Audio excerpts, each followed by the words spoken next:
तो पिछली बार हमने बात की थी पैसे के बारे में और उसे सेव कैसे करें। लेकिन सेविंग के अलावा एक और चीज है, एक ऐसी चीज जो हम देखते नहीं हैं, पर वो चुपके चुपके हमारे पैसे की वैल्यू कम करती रहती है। हाँ, इसी को कहते हैं इन्फ्लेशन, यानी आम भाषा में महंगाई। ये सवाल हम सबके मन में कभी ना कभी तो आता ही है ना? कि यार, जो चीज़ पहले 10 रुपए की मिलती थी, आज वही 50 की क्यों हो गई है? क्या सच में चीज़ें इतनी महंगी हो गई हैं? या पर्दे के पीछे कहानी कुछ और ही है? चलिए, आज इसी राज से पर्दा उठाते हैं। जरा सोचिए, आज से 10-20 साल पहले के दिन बस का टिकट कितना सस्ता था, स्कूल की फीस भी इतनी नहीं थी, और दोस्तों के साथ बाहर खाना पीना वो भी आराम से हो जाता था। आज वही सब चीजें कितनी महंगी लगती हैं। लेकिन यहाँ एक सवाल है, क्या सच में चीजें ही महंगी हुई हैं? तो इन बढ़ती कीमतों के पीछे जो असली विलन है, उसका नाम है इन्फ्लेशन। और इसकी कहानी शायद वैसी नहीं है जैसा हम सोचते हैं। चलिए, इसको एक बिल्कुल अलग एंगल से समझने की कोशिश करते हैं। तो ये इन्फ्लेशन आखिर है क्या चीज?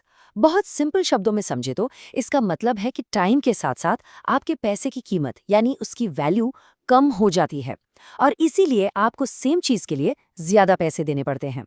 इसको ना एक ऐसे पाइप की तरह समझिए जिसमें छोटा सा लीक है जो धीरे धीरे आपकी सारी सेविंग्स को खत्म कर रहा है। और देखिए, यही इस पूरी बात का सबसे ज़रूरी हिस्सा है। हम सोचते हैं चीज़ें महंगी हो गई हैं, लेकिन असलियत ये है कि चीज़ें महंगी नहीं हुई, हमारे पैसे की खरीदने की ताकत, उसकी परचेजिंग पावर कम हो गई है। जी हाँ, देखिए, 100 रुपए का नोट आज भी सौता ही है, पर वो अब उतना सामान नहीं खरीद पाता जितना पहले खरीद लेता था। तो सवाल उठता है कि आखिर ऐसा होता क्यों है? क्या पैसे की वैल्यू अपने आप ही कम हो जाती है? नहीं, बिल्कुल नहीं। इसके पीछे एक बहुत ही सिंपल सा इकोनॉमिक रीजन है। ओके, इसको ऐसे समझिए। मान लीजिए मार्केट में बहुत सारा पैसा आ गया है, तो लोग ज्यादा खर्च करेंगे आराम से। इससे चीजों की डिमांड बढ़ जाएगी। पर दिक्कत यह है कि चीजें यानी सप्लाई उतनी तेजी से नहीं बढ़ती। तो जब बहुत सारे लोग गिनती की चीजों के पीछे भागते हैं, तो क्या होता है? उसकी कीमत बढ़ जाती है। सिंपल। और हाँ, ये समझना भी बहुत ज़रूरी है कि इन्फ्लेशन कोई गलती से होने वाली चीज़ नहीं है, कोई एक्सीडेंट नहीं है। ये हमारे इकोनॉमिक सिस्टम का एक नेचुरल पार्ट है। ये हमेशा से था और आगे भी रहेगा। इसको आप ग्रेविटी की तरह समझ सकते हैं, एक नेचुरल फोर्स। तो अब आते हैं इसके सबसे इम्पॉर्टेंट पहलू पर। आखिर इन्फ्लेशन इतना डेंजरस क्यों है? इसकी सबसे खतरनाक बात पता है क्या है? इसका धीमापन। ये बहुत चुपके से काम करता है, बिल्कुल एक साइलेंट किलर की तरह, जिस पर हम ध्यान ही नहीं देते जब तक कि बहुत देर ना हो जाए।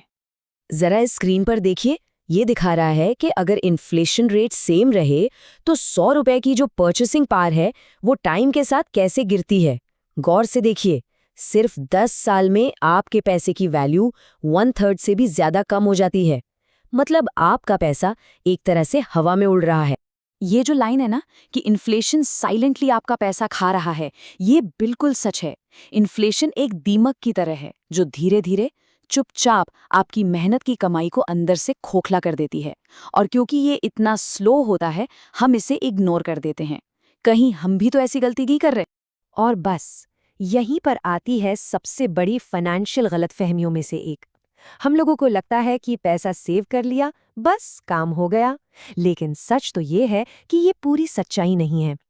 हम में से ज्यादातर लोग यही मानते हैं कि बैंक में रखा पैसा एकदम सेफ है, महफूज है।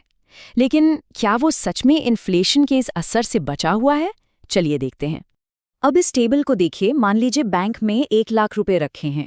हम मान के चलते हैं कि इस पर कोई इंटरेस्ट नहीं मिल रहा और इन्फ्लेशन 5% है। तो 1 साल बाद उस 1 लाख की असली कीमत सिर्फ 95,000 रह जाती है, और तीसरे साल तक यह 90,000 से थोड़ा ही ज्यादा बचेगी।